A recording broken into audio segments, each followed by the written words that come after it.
واقع ہی اپنے رب کو رب مان رہے ہیں؟ یہ میں آپ کے لیے ایک سوال چھوڑ رہا ہوں۔ کیا ہم واقع ہی اپنے رب کو اس یقین کے ساتھ تسلیم کر رہے ہیں؟ اگر تو تسلیم کر رہے ہیں تو ہم فلاح والے لوگ ہیں، اگر تسلیم نہیں کر رہے تو ہمارے لیے تباہی ہی تباہی ہے۔ ہم سب اپنے رب سے عہد کر کے آئے ہیں، وعدہ کر کے آئے ہیں۔ یہ تو میں نے اس عہد کے بارے میں قرآن کی روشنی میں سورۃ الاعراف آیت نمبر 172 آپ کے سامنے پیش کی۔ ناظرین و سامعین، اسی عہد کو ایک حدیث کی روح سے سمجھنے کی کوشش کرتے ہیں۔ حدیث کی روح میں جو ہے وہ میں بیان کر دوں۔ حدیث مبارکہ ہے، یہ مسند احمد کی حدیث ہے، 21,552 اس حدیث کا جو ہے وہ نمبر ہے۔ تو اس حدیث کو جو ہے وہ حضرت ابی بن قعب رضی اللہ تعالیٰ عنہ سے جو ہے وہ روایت کیا کہ جب آپ کے رب نے حضرت آدم علیہ السلام کی پشت میں سے ان کی اولاد کو نکالا اور انہیں خود اپنے اوپر گواہ بنایا، کی تفسیر اب جو میں آپ کے سامنے پیش کرنے جا رہا ہوں کہ اللہ تعالیٰ نے حضرت آدم علیہ السلام کی ساری اولاد کو جمع کیا۔ جمع کرنے کے بعد کیا کیا؟ ان میں ان کی ارواح کو منتقل کیا۔ ارواح منتقل کرنے کے بعد کیا کیا؟ پھر انہیں شکلیں عطا کی۔ شکلیں عطا کرنے کے بعد کیا کیا؟ انہیں قوت گویائی بخشی، سننے کی طاقت بخشی، دیکھنے کی طاقت بخشی، اور وہ سارے بولنے لگے۔ پھر اللہ تبارک و تعالیٰ نے کیا کیا؟ اللہ تبارک و تعالیٰ نے ان سے عہد لیا۔ کیا عہد لیا؟ یہی عہد لیا کہ میں یہ گواہی دلوائی کہ میں تمہارا رب ہوں۔ تو ناظرین، حدیث مبارکہ میں بڑے واضح الفاظ ہیں کہ اللہ رب العزت نے آدم علیہ السلام کی ساری اولاد کو جمع کیا، آدم علیہ السلام کی اولاد کی پشتوں میں سے اس اولاد کو نکالا، ان میں روحیں منتقل کی، ان کو شکلیں عطا کی، ان کو سننے اور دیکھنے کی سماعت عطا کی، اور پھر سب سے جو ہے وہ گواہی لی، کیا بتاؤ کیا میں تمہارا رب نہیں ہوں؟ تو ناظرین، ہم سب نے اس بات کی گواہی دے رکھی ہے، اس بات کو بھولیے گا نہیں۔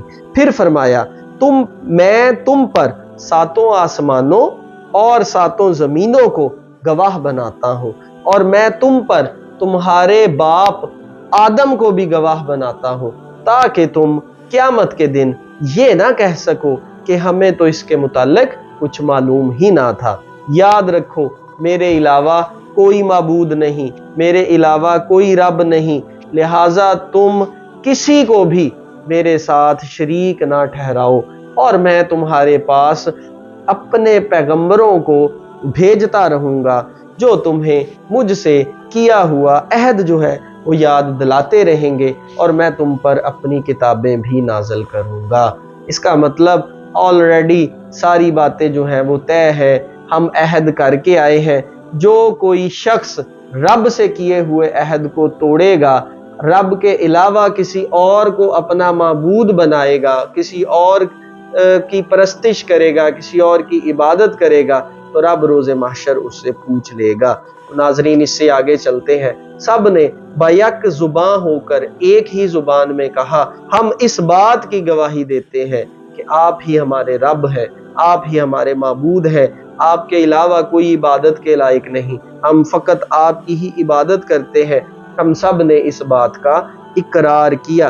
پھر اللہ تبارک و تعالیٰ نے حضرت آدم علیہ السلام کو ہم سب پر فضیلت عطا کی، مطلب انہیں بلند کیا، اور تاکہ وہ سب کچھ دیکھ لیں۔ تو آدم علیہ السلام نے کیا دیکھا؟ آدم علیہ السلام دیکھتے ہیں کہ آدم علیہ السلام کی اولاد میں مالدار بھی ہیں، آدم علیہ السلام کی اولاد میں فقیر بھی ہیں، آدم علیہ السلام کی اولاد میں خوبصورت لوگ بھی ہیں، آدم علیہ السلام کی اولاد میں بدصورت بھی ہیں۔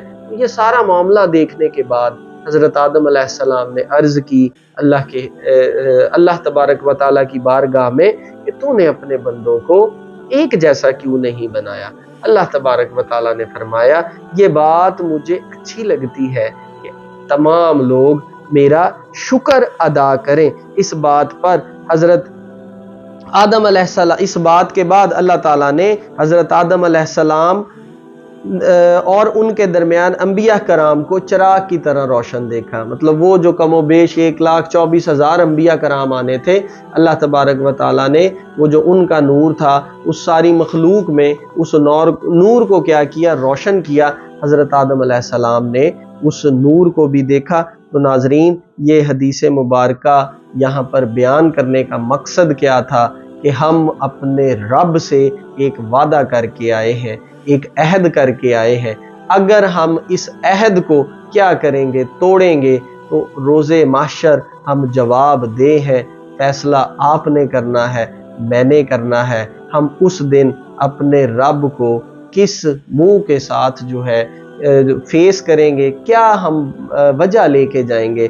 تو اگر آج ہم غور و فکر کریں، چیزوں کو سمجھیں، تو اپنی زندگی کے معاملات کو بہتر کر لیں تاکہ اس دن ہمیں شرمندگی کا سامنا نہ کرنا پڑے۔